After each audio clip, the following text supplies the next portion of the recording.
Paris is such a big city.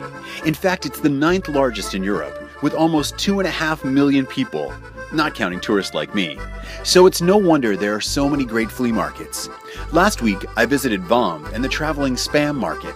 Today, it's on to Paris's best and oldest flea market, Clignancourt.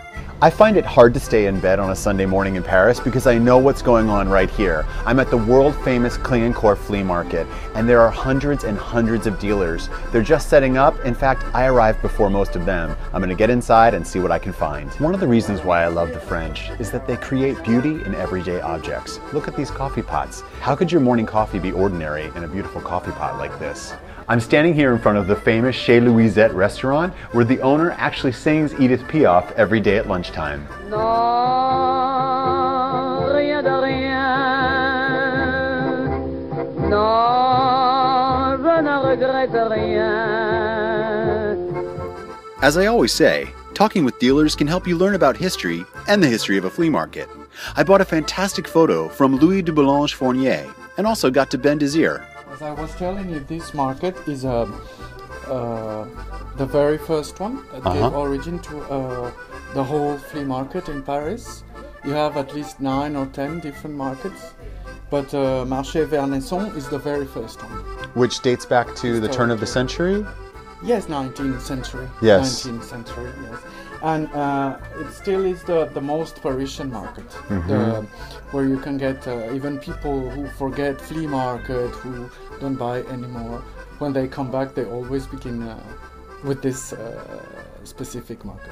Well, this also feels like a community to me. People are enjoying their lunch and having a cup of coffee or a glass of wine. The dealers know each other. We try. Everybody wants to sell and to keep their store, etc. But of course, yes, it's a big atout. It's a big asset for this site to be able to work in like that, in those conditions. It's very, very nice, mostly in full summer, full season.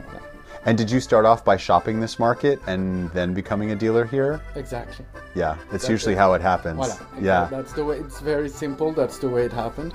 And when we decided to open a store, we were just passing by here, as we did very often, and we saw this place was available, so voilà. Clignancourt is actually a maze of flea markets, and I finally completed Vernesson, which is the oldest and frankly my most favorite market. So if you're time pressed, hit Vernesson. Sometimes when you're at a big market like Clignancourt, the best thing to do is divide and conquer. I'm now in another area called Dauphine, and this is typified by vintage clothing and ephemera, as opposed to art pottery and some of the other things that I was seeing across the street. My trips to Paris always seem too short, but the memories are immortalized in my flea market finds. I got to taste a part of vintage French living through my tour of the Parisian antiques world, which for me is like traveling through time. I'm Bob Richter, thanks for watching, and see you next time on Flea Market Minute.